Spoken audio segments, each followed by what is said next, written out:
je me pose pas trop la question, tu vois, est-ce que on arrivera à trouver la solution? Je pense qu'il n'y aura pas de grand soir.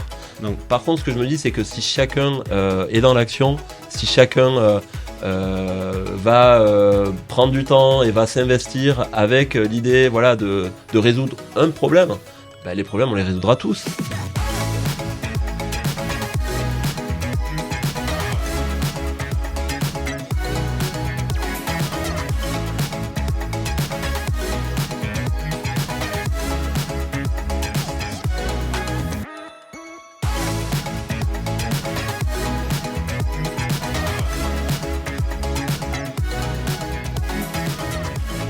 Salut Adrien, Salut, Guillaume. tu vas bien? Très bien, parfait. Super. Adrien, je suis très content de faire ce 4e épisode de Midi Entrepreneur avec toi au Wall de la Cartoucherie. Comme je t'ai dit, le petit pitch de Midi Entrepreneur, donc c'est le premier média qui met en avant les entrepreneurs du Sud et notamment en Occitanie. Ok. Donc ça c'est cool, premier point. Donc on est au Wall de la Cartoucherie, donc je connais très bien forcément parce que j'y viens avec des amis. Bah, le cadre est incroyable, le cadre est super familial, il y a plus de 27 kiosques je crois de restauration, c'est ça? C'est ça, Donc exactement. on peut manger tout ce qu'on veut, c'est super cool. Et surtout, on était venu aussi faire un tournage pour les Canons de la Daronne, en partenariat avec Foncalieu, Vignoble. Et Ok. on avait fait une prod vidéo là, avec Eka et on s'était régalé, c'était chouette. Hein. Donc très très content d'être au Wall de la Cartoucherie aujourd'hui.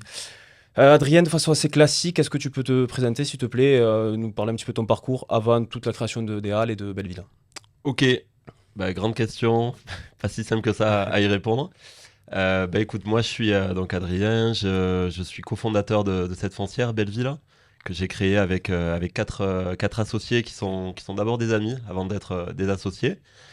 Euh, j'ai 2 enfants que j'adore, c'est bien sûr la chose la plus importante pour moi. Je suis aussi escrimeur Ok, et je suis aveyronnais, je suis attaché à mes racines, d'accord. originaire de Rodez. Rodez. Voilà. Ok.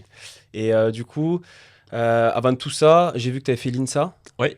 Tu peux m'expliquer un petit peu ce parcours-là C'est un parcours plutôt scientifique, bâtiment? C'est ça, exactement. Ouais. Donc, j'ai fait l'INSA à Toulouse, que j'ai démarré en 2003. Donc, c'est là que j'ai rencontré Alexandre, Jérémy et François, qui sont aujourd'hui mes associés. Bah, l'INSA, c'est une école d'ingénieur, une formation généraliste. On apprend à s'adapter, on apprend à trouver des solutions à des problèmes. Donc, j'ai adoré cette formation. Et moi, j'avais le sport, du coup, je faisais de l'escrime et je pratiquais le sport de haut niveau en parallèle des études, avec des horaires qui étaient aménagés. Voilà, donc c'était le début de l'histoire Belleville, puisque c'est là que finalement on a commencé un petit peu à parler un peu de ce qu'on voulait faire de nos vies. Et ça a été voilà, le début d'une longue histoire qui nous a amené à créer un projet en 2019, donc cette foncière Belleville. Donc avant la foncière Belleville, t'as bossé dans des boîtes ou pas? C'est quoi un peu ton Ouais, du cursus? coup, moi j'ai 10 ans d'expérience professionnelle et j'ai beaucoup travaillé moi, dans le logement social. D'accord. J'ai travaillé en région parisienne sur les questions de rénovation urbaine, d'isolation thermique de bâtiments. Et là, c'était quoi ton rôle? Ouais, alors j'ai commencé un peu chef de projet Ok. et petit à petit j'ai progressé. À la fin, sur mon dernier job, je gérais un patrimoine, on va dire, de l'ordre de 15 000 logements et je dirigeais la fonction maîtrise d'ouvrage. Donc on D'accord. construisait jusqu'à 1000 logements par an avec des procédés un peu industriels. D'accord. Le but de tout ça, c'est quand même de répondre à des demandes concrètes, tu vois, de proposer des logements à bas coût à des gens qui ont des revenus modérés. Ouais. Par contre, j'ai un peu touché les limites de ce système parce que il y avait un peu un procédé, on va dire, industriel. On achetait des terrains. C'était du neuf? Ouais, voilà, on Ouais, faisait ok. du neuf, on faisait aussi de la réno, mais on faisait beaucoup de neuf. Et on coulait beaucoup de béton, on prenait des terrains agricoles, on les transformait voilà, en résidence. Donc j'ai un peu touché les limites du système et c'est tout ça qui m'a donné un peu envie voilà, de faire un projet porteur de sens, mais aussi différent et qui correspondait un peu plus à mes valeurs. Et tu dis maîtrise d'œuvre, c'est quoi? Tu devais gérer des chantiers, des artisans? Alors maîtrise d'ouvrage, ouais, Maîtrise d'ouvrage, maîtrise c'est pas d'ouvrage, pareil. c'est-à-dire que voilà, Ouais, c'est pas ok. tout à fait pareil. Maîtrise d'ouvrage, tu es le client, c'est toi qui vas un petit peu décider D'accord. concrètement d'un programme. Tu vas par exemple décider de faire 30 logements avec une dimension écologique et tu vas décider de faire plutôt des grands logements parce que ton programme va par exemple s'adresser à des familles. Donc c'est toi voilà, qui va avoir ce pouvoir de décision et du coup tu vas réunir une équipe Ok. avec des architectes et puis derrière des entreprises qui vont construire ce projet. Et toi, tu seras le client, c'est toi qui vas défendre tout au long de ce projet un peu la vision finale. D'accord. Et 10 ans sur Paris, après, t'es redescendu à quel moment ici, dans le sud? Ouais, donc je suis redescendu en 2017 à Toulouse. Et là, j'avais rejoint un groupe de logement social au début qui s'appelle le groupe des Chalets. Pour des chalets, c'est quoi? C'est ça? Bailleur social, Bailleur voilà, social. c'est ça exactement. Ok. Du coup, Belleville, donc c'est foncière responsable, c'est une entreprise particulière, il y a un statut, c'est d'utilité sociale, c'est public, c'est ça? Je sais plus, je sais pas. Ouais, c'est ça. On est labellisé Ok, ESUS, voilà, entreprise solidaire d'utilité sociale. utilité sociale. Et ça signifie que Belleville c'est ancré dans l'économie sociale et solidaire. D'accord. C'est assez peu connu, on aime bien en parler parce que c'est des choses qui sont assez inspirantes. Ouais. Mais les entreprises de l'économie sociale et solidaire, elles ont trois objectifs, on va dire. Le premier, c'est la recherche d'utilité sociale, c'est-à-dire que tous les projets que tu fais, ils doivent servir à quelque chose, ils doivent avoir une utilité. Ok. Ça, c'est essentiel. Le deuxième aspect, c'est la lucrativité limitée, le partage de la gouvernance, le partage du pouvoir, le partage des richesses. On fait pas ces projets voilà, pour s'enrichir. C'est pas but lucratif du coup? C'est- Les deux? C'est-à-dire que tu restes dans une entreprise, donc Ok, l'entreprise oui, elle doit faire des bien bénéfices. sûr. Ça, tu le remets pas en question. Mais c'est pas de la lucrativité personnelle. Tu fais pas ces projets pour t'enrichir personnellement. D'accord. Et du coup, Belleville, c'est quoi qui a fait que tu es parti sur ça? Tu t'es associé avec 3 associés, c'est ça? Alors 4 associés, Quatre, ouais. hein, En ouais. tout, on est 5. Ça, tu peux me raconter un peu l'historique de Bien cette sûr. association? Bien sûr. Alors écoute, ça remonte à loin. Donc déjà, il y a 4 amis. On est 4 à être amis à l'INSA, l'école d'ingénieur INSA. Ok. Le cinquième, c'est le cousin de Jérémy, d'un des 4. Donc c'est un peu voilà, une histoire de copains et de famille au début. Et en fait, on a tous des expériences donc différentes dans différents métiers de l'immobilier. Donc Ok. moi, le logement social, je t'en ai parlé, mais il y a Alexandre, par exemple, qui était plutôt dans les entreprises générales et puis après dans l'architecture. François, qui était lui à fond dans l'architecture, un super architecte.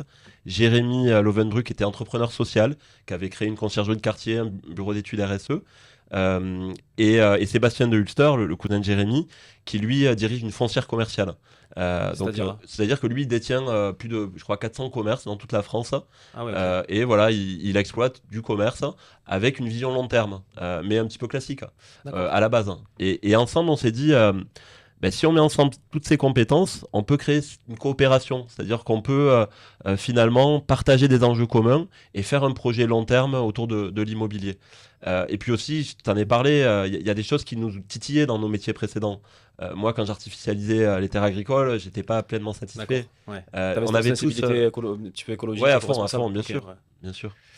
Et premier projet de Belleville, ça remonte à quand? Bah écoute, on est dedans, hein. C'est celui-là? La halle de la cartoucherie, Ok. c'est un des gros projets fondateurs, c'est un des D'accord. premiers projets, c'est autour de ce projet qu'on s'est réunis. Ouais. Il n'y a pas eu que celui-là, il y a eu, on a racheté un centre commercial aussi au Clos Jacquin, donc c'est dans le quartier Croix-Dorade. On a racheté un domaine à Arvieux qui s'appelle le domaine de Montfranc. Donc il y a eu voilà, ces 3 premiers projets, et puis très vite on a aussi été sur Albi, la requalification d'une ancienne école de D'accord. centre-ville. Et vous en avez fait quoi de cette école? C'était Alors on vient de terminer les travaux, on va Excellent. l'inaugurer là dans les prochains jours. On a transformé une ancienne école qui est vraiment dans le site UNESCO, le centre-ville d'Albi, je sais pas si tu connais, mais Pas trop. c'est magnifique, Ah ouais, c'est un truc de ok. fou à côté de la cathédrale, donc voilà, vraiment magnifique. Et c'est une école Jules Ferry qui date du 19e siècle, Ouais. qu'on a transformé en 8 logements pour des salariés essentiellement. On a fait un partenariat avec Action Logement, et en bas on a mis 2 commerces un peu conséquents. L'idée c'est de contrecarrer un peu les dynamiques d'éparpillement des commerces, des grandes surfaces commerciales, donc redonner envie aux gens d'être au centre-ville, et un atelier d'artistes pour qu'il y ait aussi une dimension un peu Vous, culturelle. vous essayez toujours de créer du lien entre les acteurs. Voilà, à fond, c'est ça. C'est le leitmotiv de ouais. C'est peut-être ça le plus beau résumé de ce qu'on essaie de faire à Belleville, c'est créer ce lien, ouais, créer ces Lien rencontres. social. Ok. Et je suis très curieux sur les halles de la cartoucherie parce que c'est quand même c'est assez grand, c'est un gros projet. Comment ça s'articule au début? Comment vous lancez les premières pierres? C'est quoi? Ouais. Alors c'est un projet qui a démarré avant Belleville du coup. Ce projet il a vraiment D'accord. démarré en 2016.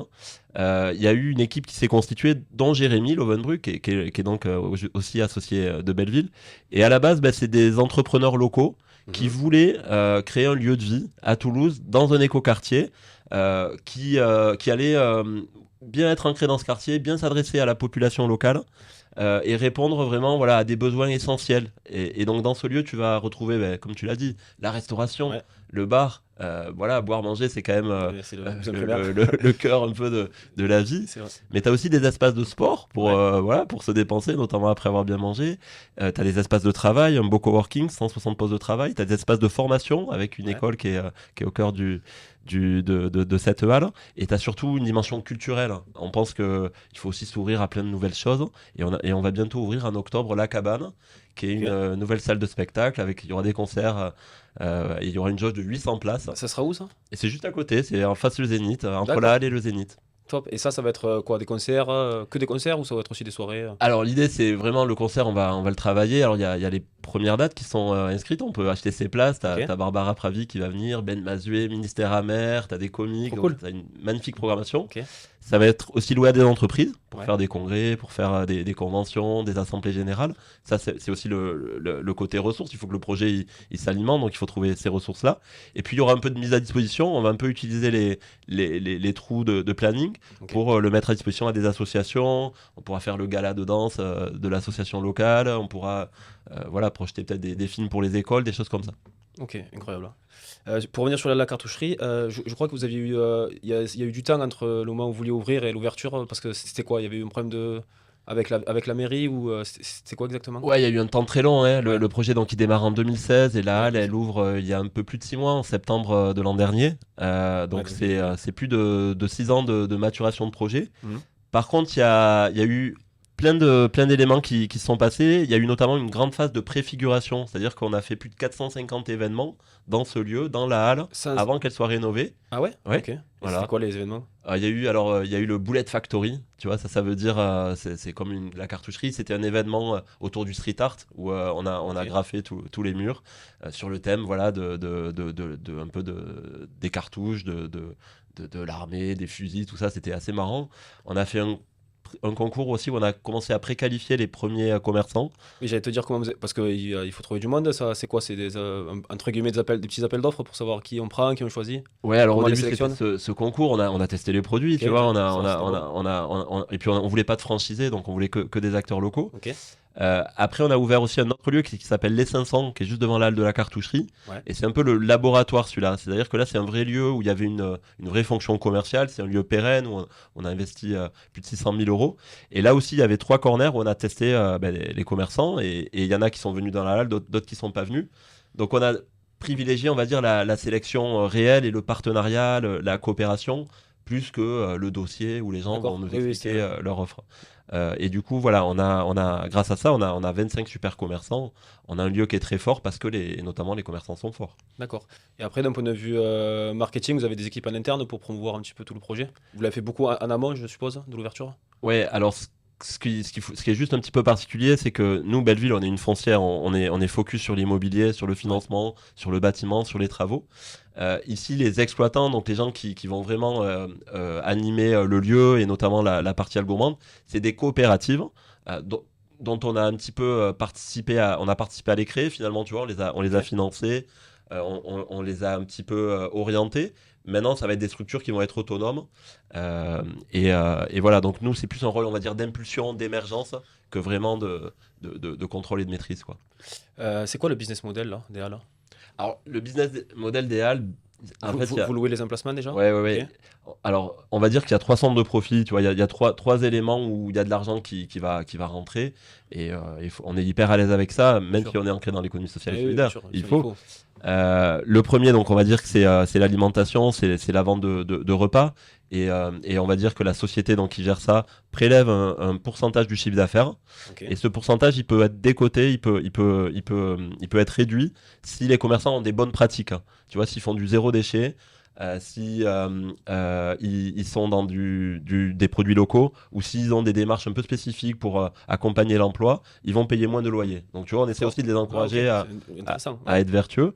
Il y a le bar qui doit bien fonctionner. Et après, il y a l'accueil des entreprises, hein, donc dans le coworking, mais aussi pour de la privatisation, pour faire des événements. Voilà, tout ça fait que finalement, il y a des recettes dans ce projet.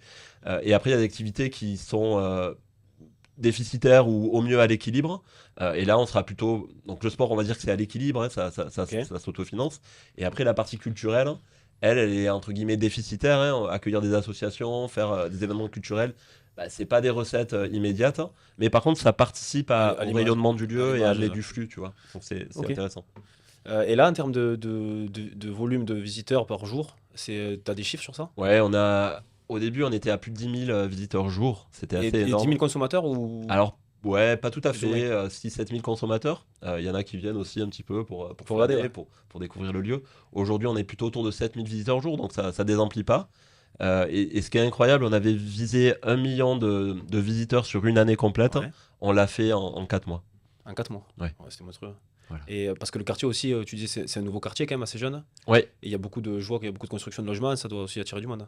ben, c'est ça, il y a 3500 logements dans cet écoquartier.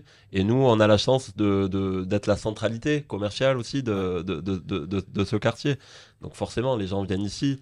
Je pense qu'on a un peu participé quand même, alors collectivement, hein, pas que Ouais. Belleville, mais on a un peu participé à créer une centralité sur la rive gauche de Toulouse, une nouvelle centralité. Ouais. Avant, les gens C'est vrai. n'allaient Il restait dans principalement le centre, qu'au ouais. centre-ville. Et pour boire des bières, pour faire la fête, c'était beaucoup Saint-Pierre. Je pense que maintenant, il y a une vraie alternative sur la rive Et gauche. justement, je trouve que le cadre est quand même très familial. Je veux dire, il y a pas de grosses, vous faites pas de grosses soirées, c'est pas dans l'ADN des Halles. Ouais, alors l'idée c'est que ce lieu il soit ouvert à tous, que C'est ce ça, soit un lieu de vie ouvert familial. à tous, familial, un peu festif. On aime ça, tu Oui, bien vois. sûr. Mais on veut pas, voilà, on veut pas aussi, on fait attention aux excès que ça peut générer. Eh oui. Et puis aussi, on va respecter les voisins. Et il y a du Mine de monde rien, autour. Ouais. voilà, Ouais, si après. on Le a problème, envie c'est ça, de, après, quand ça finit tard, c'est l'alcool, ça. ça peut. Mais après, donc festif, du coup, je suppose que tu vas retransmettre Toulouse-Leinster samedi, la finale de Coupe d'Europe. Bien sûr, Ah, voilà, impeccable. On viendra. c'est essentiel. On a mis la demi, et bien sûr qu'on mettra la finale Allez, au stade. et on prendra les drapeaux, ouais. C'est trop bien. Adrien, du coup, aussi dans ce média, j'aime bien parler des moments forts et des moments un peu moins bien, parce qu'il y en a des Bien sûr. moments de doute. Est-ce que tu aurais 2 moments très forts et 2 moments de doute à nous communiquer ou déjà, des moments forts. Ouais. Bah, les moments forts, ouais, quand on ouvre cette halle, c'est un moment incroyable. C'est un Ok. moment avec énormément d'émotions. De la fierté parce que c'est génial de concrétiser ces projets. Mais là, tu vois, il y aura les deux. Il y a aussi une part de fatigue. C'est hyper dur Tu m'étonnes. d'ouvrir ces projets. On a su le matin même qu'on pourrait accueillir tout le monde. La veille, on n'était pas sûr. Pourquoi? Ah, parce Du qu'il point y de a vue quoi, il y a des grosses questions de sécurité incendie. C'est un Ouais, établissement ok. reçoit du public avec plein de contraintes. Ouais. On a eu vraiment le go le matin même. Donc je peux te dire que moi, j'ai pas beaucoup dormi Tu m'étonnes. la veille. Euh, T'as tous les préparatifs, machin, tu sais, si tu voilà. sais pas trop, t'es un peu entre deux, quoi. Exactement. Et puis il y a des sujets où franchement on n'était pas tout à fait prêt. Tu vois, la Ouais. partie plonge, on a fait le choix de nettoyer toutes les assiettes, Ça, tous les c'est verres, top, ça. quasiment zéro déchet. Alors c'est top, mais au début, il fallait mettre en place un peu Et les ouais, les process, process. etc. Ouais. Il fallait que les équipes elles s'approprient bien les machines. Il y en a certaines qui fonctionnaient pas très bien. Voilà, Bah, donc tu c'est te rodes vraiment- après sur le tas, quoi. Mais oui, Voilà, c'est sûr que c'est moins de doute et de stress, quoi. voilà, c'est ça. C'était plein d'émotions et puis tout le monde qui venait nous voir, donc fallait aussi Et il faut être un peu porte. répondre à tout le monde. La télé qui était là, M6, TF1, qu'on fait quand même des reportages sur cette Eh ouais, bien ouverture. sûr. C'était un Et moment important. juste pour revenir sur le côté co-responsable, donc il y a la vaisselle, après il y a quoi que vous avez mis en place sur ce volet-là? Ouais, alors je t'ai parlé de la vaisselle, je t'ai parlé des loyers vertueux Ouais. qu'on peut décoter. Il y a un super truc que j'adore, moi, et on a eu la chance moi j'ai eu la chance d'y passer une demi-journée. C'est notre épicerie coopérative. Ça s'appelle Cop Cop. Ok, C'est vraiment à l'entrée des halles, à droite. ok. Bon, c'est un petit espace où on peut acheter des fruits, légumes et des salades, Petit marché, quoi. ou des jus de fruits, un petit marché. On est que en circuit court. On a Ok. travaillé l'approvisionnement en circuit court. Et on a déjà plus de 50 bénévoles du quartier qui font le commerce, qui vendent des produits. Donc c'est un vrai lieu qui est vecteur de lien social. Et on pratique des prix décotés. Si t'as pas beaucoup de revenus, tu vois, notamment certains étudiants, certains Vous seniors, faites des offres. un peu tout le monde, voilà, on peut décoter le prix jusqu'à 30%. Ok. Donc il y a aussi une offre Chouette, hein. un peu solidaire. Et finalement, c'est un bel espace de rencontre entre les commerçants qui aussi, des fois, vont s'approvisionner, vont acheter un peu leur appoint de carottes, de tomates. Le quartier avec ses bénévoles et Ouais. puis l'équipe du projet qui pilote l'ensemble. Ok, super. Trop, trop intéressant. Du coup, un moment un peu dur, t'en as un? Ouais, moment dur. Dans Belleville, tu vois, c'est l'entrepreneuriat, faut foncer, tu vois, faut prendre des risques, hein. Pas Et facile. parfois, il y a des moments qui sont pas simples. Il y a eu un moment un peu difficile, y compris sur ce projet, là, Ouais. la cartoucherie. C'est à un moment donné, il y a un des associés qui était là depuis le début, qui avait été très, très moteur dans ce projet, qui a décidé, pour des raisons qui lui étaient personnelles, de quitter le projet, Ok. de vendre ses parts. C'était un moment qui était, en plus, c'était un moment stratégique puisque c'est à ce moment-là qu'on devait signer le contrat de promotion, finaliser les financements, finaliser l'achat du terrain. Donc il y a Ouais. eu quand même une petite montée en pression Ah ouais. à cet endroit. Et puis l'idée, c'était aussi de ne pas se fâcher et de garder finalement une forme de coopération, de partenariat, y compris avec cette personne Bien que sûr. j'adore et on lui doit en grande partie ce projet. Et donc, on a trouvé un accord économique, financier, global, pour qu'il sorte sans que ça fasse de vagues et sans que le projet s'arrête. Ouais, c'est des moments un peu difficiles. Ça n'a pas été simple. Ouais, tu m'étonnes. Ok, trop cool. Est-ce que tu as des conseils à donner à des entrepreneurs, soit qui sont déjà lancés ou qui aimeraient se lancer? Si toi, tu devais en retenir sûr. quelques-uns. Alors, moi, le premier conseil, c'est ne partez pas seul. Entourez-vous, allez chercher des gens qui vont partager vos idées, votre raison d'être, hein, et avec qui vous allez pouvoir communiquer facilement, avec qui les choses seront fluides. Et vérifiez aussi que les enjeux seront bien identiques. Aligné. Voilà, si tu veux faire un projet de start-up uniquement pour, par exemple, t'enrichir, il y en a qui font ça et ils le disent pas comme ça, mais en vrai, quand tu creuses un peu, il y a un peu de ça. Bah, si toi, t'es pas aligné avec ça, à un moment donné, tu vois, ça va frotter. Donc, choisissez des alliés. Et puis, en fait, il y en a qui pensent que c'est plus simple de faire un projet tout seul, tu vois, de foncer, de dérouler. Moi j'en faisais peut-être partie au début. Puis en fait, c'est bien de se faire challenger, c'est bien des fois se faire freiner et de prendre son temps. Voilà. Ok. Et oui, c'est sûr que quand tu es tout seul, tu as une idée en tête, je pense que c'est la bonne. Et après, quand tu discutes, au final, tu te remets en question. Ouais. Ok. Un Des autre? fois, on va trop vite, tu vois, dans Oui, c'est ça. l'entrepreneuriat. Tout seul, comme on dit, tu vas vite, mais à plusieurs, forcément, dans le temps, dans la durée, tu es meilleur, quoi. C'est ça, moi j'en suis convaincu. Un autre, peut-être? Ouais, moi je parlais un peu de la raison d'être, hein. Oui. Je pense que quand tu vois, quand il y a quelque chose qui te tient au cœur, tu vois, Mhm. quand t'es convaincu d'un truc, tu vas le défendre contre vent et marée. Ok. Moi, je suis convaincu d'un truc, et mes amis, mes associés aussi, mais les salariés aussi, c'est que l'immobilier, aujourd'hui, ça marche pas très bien. C'est trop découpé, tu vois, c'est trop cloisonné, c'est trop détourné. Encore une fois, ces histoires de recherche d'intérêt personnel, de lucrativité, elles sont trop fortes, hein. Et alors que finalement, l'immobilier, c'est quoi? C'est accueillir, tu vois, des gens, les loger, Exactement. et accueillir des fonctions essentielles, créer des lieux de vie, créer du logement abordable. Euh, donc, une fois que tu es convaincu de ce truc, tu vas le défendre contre tout le monde. Et tout le monde va te Il suivre. faut avoir la conviction. Ouais. Voilà, Il tout faut le être monde va te animé par le suivre. projet. Voilà, et une fois que tu es animé par une conviction, les projets, ils peuvent aller très loin et tu peux faire des grands trucs comme l'aile de la cartoucherie. C'est clair. Euh, Belleville, dans le futur, tu le vois comment? Et c'est quoi ta vision du futur? J'en parlais avec Ilia, le cofondateur avec Simon. Comment tu vois le futur des boîtes? Est-ce que il va falloir qu'on change un petit peu nos modes de consommation? Est-ce que vous êtes aligné avec ça? Et est-ce que tu vas créer d'autres boîtes à côté dans ce sens? Ouais. Comment Alors tu vois ça? déjà, Belleville, c'est déjà 16 boîtes, tu vois, c'est 16 sociétés dans lesquelles Ah ouais, on est. 16? Ouais, ouais, ouais. Mais c'est quoi les autres boîtes, ça? Bah, chaque fois qu'on achète un immeuble, on crée une société. C'est quoi comme type de société là? Pareil? Ouais, c'est des Bon, après, foncières, du coup, c'est un atelier Belleville, c'est une société aussi qui va gérer des travaux, faire de la promotion immobilière. ok. Demain, ça sera peut-être des sociétés où on va faire de la recherche et développement. Euh, on est des vrais entrepreneurs, tu vois. Ok. On aime Ah ouais. créer des sociétés et puis on aime maîtriser la chaîne de l'immobilier et avoir une vision globale sur un Comprendre tous les, bâtiment. tous les sujets, tous les métiers. Voilà, donc je pense qu'on va continuer à se développer. Aujourd'hui, on est présent à Paris, à Toulouse, à Montpellier. Ouais. Peut-être qu'on ouvrira des nouvelles agences. Mais après, je pense qu'on n'ira pas trop vite, tu vois. On sera pas. L'idée, c'est de pas d'être l'acteur de référence national. On s'en fiche, tu vois. L'idée, c'est de bien faire les projets. Donc, on sera toujours focus sur les projets. Et l'idée, c'est aussi que chacun dans l'équipe, notamment les salariés, bah, il puisse s'exprimer, tu vois. Il puisse avoir un vrai degré important d'autonomie et qu'il puisse s'épanouir. Je pense que c'est ça l'essentiel. Super. Et sur le futur en général, par contre, par rapport à l'écologie, est-ce que tu es confiant? Parce que de plus en plus, il y a l'éco-anxiété, on a un peu peur du futur parce qu'on voit que c'est assez compliqué. Ouais. Toi, t'en penses quoi? Bah écoute, je suis confiant. Non, mais c'est compliqué quand on allume la télé, Ouais, c'est dur d'être confiant. Mais la meilleure réponse à ça, c'est d'agir, tu vois, d'être dans l'action. Donc, exactement. je me pose pas trop la question, tu vois, est-ce que on arrivera à trouver la solution? Je pense qu'il y aura pas de grand soir. Donc, Par contre, ce que je me dis, c'est que si chacun est dans l'action, si chacun va prendre du temps et va s'investir avec l'idée, voilà, de résoudre un problème, bah, les problèmes, on les résoudra tous. Donc, voilà, je suis partagé, mais je pense qu'on peut collectivement s'organiser pour faire de belles que choses. chacun mette sa pierre Ouais. vers l'édifice. Ok. Adrien, j'aime bien finir par quelques petites questions assez généralistes, hein. Ouais.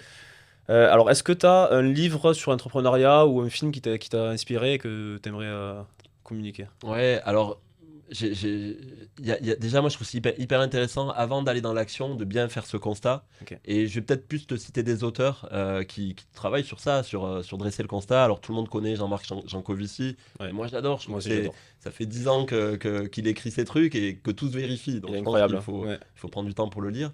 Sur l'économie sociale et solidaire, il y a un gars qui s'appelle Timothée Duverger, qui a D'accord. fait un bouquin qui explique un peu les grands principes de cette économie qui a plus de 100 ans.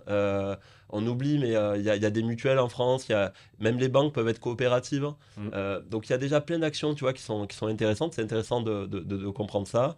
Il y a Timothée Paric aussi qui a fait un super bouquin. Et après, sur vraiment le côté management, organisation, là, il y a un livre qu'il faut absolument lire, je pense, c'est Reinventing Organization de Frédéric Laloux. Et c'est comment t'embarques tout le monde dans un projet et comment t'es pas dans le surcontrôle, mais Ouais. vraiment dans je te laisse de l'autonomie, je te laisse t'exprimer et finalement chacun dans ton organisation va contribuer à cette raison d'être. D'accord. Donc toi, tu te formes beaucoup, toi. Est-ce que ouais, dans l'apprentissage, tu lis beaucoup de livres, tu essaies de monter en Ouais. compétences parce que souvent on dit la meilleure façon de progresser, c'est de monter en compétence soi-même. Ouais, alors je lis énormément de bouquins, effectivement, c'est une passion depuis longtemps. Et j'écoute énormément de podcasts. Et tu vois, c'est aussi pour ça que j'adore ta démarche hein, Ok. de mettre en avant des entrepreneurs d'Occitanie. Mais il y a plein de super podcasts. Et en C'est fait, clair, clairement. quasiment tout est dit, tu vois. Finalement, il y a pas, tout n'est pas à réinventer. Il y a plein d'entrepreneurs ou d'intellectuels qui ont pensé aux solutions qu'il fallait apporter pour faire la transition écologique. Bah, il suffit de les écouter. Ok. Voilà. Autre question. Tu m'as parlé de l'escrime, donc j'ai vu que tu avais été athlète de haut niveau. T'en fais toujours? Est-ce que le sport, ça a une grande importance dans ta vie? Comment tu le vois ça? Ouais, alors j'ai un peu levé le pied. Je te Ouais. cache pas que Forcément, c'est entre tout, tu peux pas tout faire. ouais, c'est assez exigeant de créer tous ces projets, même si je continue parfois à prendre des épées et Ouais. à m'éclater Toi, avec ça a mes commencé amis. comment? Depuis petit, t'as fait ça? Ouais, moi j'ai fait de l'escrime pendant 30 ans, j'ai fait des compétitions nationales, internationales, notamment quand j'avais moins de 20 ans, j'étais dans les équipes de France jeunes. Ok. Voilà, donc c'était génial, ça m'a toujours apporté un équilibre. Ouais. Puis c'est aussi un lieu où tu te lâches, quoi, où tu oublies tout. Et puis le but, il est clair, voilà, faut battre son adversaire, mais ça va surtout penser par dépasser ses propres limites, tu vois, voilà, être vraiment concentré. Donc j'adore l'escrime et je continuerai d'en faire, je pense, T'as fait des compètes? jusqu'à mes vieux jours. Ouais, plein de compètes du coup. Au Champion niveau. de France, Ah ouais, quand même. voilà, avec l'équipe de Rodez. Super. Voilà. Et c'était quoi? C'est national ou c'est international aussi? Et en il y a des choses. international, ouais, alors quand j'avais moins de 20 ans, j'ai fait une quinzaine de compétitions internationales, ça s'appelle des Coupes du Monde. Ok. Voilà, j'ai pas réussi à choper les podiums, mais tu vois, j'ai fait C'est bien. des bons résultats, j'ai fait du top 10 C'est cool. sur ces compètes. Et là, aujourd'hui, tu fais toujours du sport? Ouais, je continue un peu de foot, un peu de Tu utilises la course. salle déjà, pas Ouais, trop? j'ai testé un peu le squash. Ah ok. Moi, je fais C'est- du paddle. Tu fais du Enfin, padel? de Bah, plus en écoute, plus. Ouais. on pourra se T'en as déjà tester un fait? jour. Non, ça, j'ai pas encore testé. C'est un sport qui est en train de. Ouais, Ouais, beaucoup de monde s'y met, c'est super cool. c'est vrai, il faudrait que je teste. Dernière question, Adrien. Comment tu gères l'équilibre vie pro, vie perso? Parce qu'on sait que quand tu es entrepreneur, ça prend beaucoup de place dans une vie. Il faut quand même arriver à faire le pont entre les deux. Ouais. Alors, je sais pas si je le gère très bien, tu vois. Je fais un peu au mieux là-dessus. Euh, on va dire que je suis quand même souvent sur mon portable à la maison. Mais bah, je m'auto challenge, tu vois. J'essaie quand même des fois le ranger dans le Ouais, c'est tiroir. compliqué, ouais. Voilà, j'essaie de profiter de ma famille. C'est vraiment là l'essentiel, tu vois. Il y a vraiment aucun doute. Donc, il faut savoir couper. J'arrive quand même à le faire régulièrement. Et puis, il faut être vigilant, tu vois. Des fois, on a des problèmes qui nous semblent importants côté professionnel. Ben, c'est pas la peine de rameuter toute Ouais. l'équipe, hein. Les choses, elles passent, en fait, tu vois. Il faut laisser parfois aussi passer un peu de temps. Et puis, il faut juste être conscient que c'est un vrai sujet. Qu'avec ces smartphones, on a vite fait de se faire un peu absorber. Donc, à partir du moment où tu as capté ça, je pense que tout va bien, quoi. Et j'avais aussi une question, parce que moi je suis au début de l'aventure entrepreneuriale. Vous êtes passé de 4 associés à vous avez plus de 30 salariés, je crois. Ouais, je crois qu'on est 35, ouais. On est passé de 5 associés à En 35. termes de management, est-ce qu'il y a un gap? Comment tu gères ce fossé-là entre être 4 associés et avoir plein d'employés? Ouais, moi j'ai eu la chance de connaître des grandes entreprises, en tout cas des Ouais. grandes PME, on va dire. Donc c'est intéressant de voir comment elles s'organisent. Voilà, donc je pense il faut pas, encore une fois, tout réinventer, tu vois. Faut s'appuyer sur des pratiques qui fonctionnent bien. Puis il faut être vigilant, tu vois, sur notamment le sujet des ressources humaines. Ben, c'est bien de mettre des compétences, d'aller chercher des gens qui ont qui ont cette expertise pour t'aider à structurer un petit peu ton organisation. Et Ouais. puis prendre des vrais temps de recul. Tu vois, il y a l'opérationnalité, il faut délivrer et il faut savoir des fois déconnecter. Tu prends une demi-journée avec l'équipe, hein, tu fais un petit point, est-ce que notre organisation elle est efficace ou pas? Est-ce que vous êtes épanoui à Belleville? Et puis il y a plein de choses qui vont remonter. Donc tu prends tout ça, t'encaisses tout ça et t'adaptes un peu ton organisation en continu. Et sur le recrutement, vous essayez quand même d'avoir des personnes qui soient alignées avec forcément les valeurs. Ouais. C'est une des premières. Je pense qu'on va d'abord privilégier voilà, l'envie de faire le projet, l'envie de contribuer, tu vois, à un sujet un peu global. Et après, on va regarder les compétences professionnelles. L'idéal, c'est qu'il y ait les deux, mais c'est vrai qu'à choisir, d'abord l'envie profonde et après les compétences. Écoute, Adrien, je crois qu'on a fait le tour. Si là, le prochain projet, là, si tu en as un, là, c'est quoi qui rapidement va ouvrir? Ouais, alors rapidement, il y a un très beau projet qu'on travaille toujours à Toulouse. Ouais. C'est la halle Amouroux, c'est dans le quartier Amouroux. C'est un à quel endroit, quartier, ça? c'est à côté, c'est un peu après Jolimont, avant Balma. C'est un quartier de copropriété qui est pas très connu, tu vois, à Ok. Toulouse.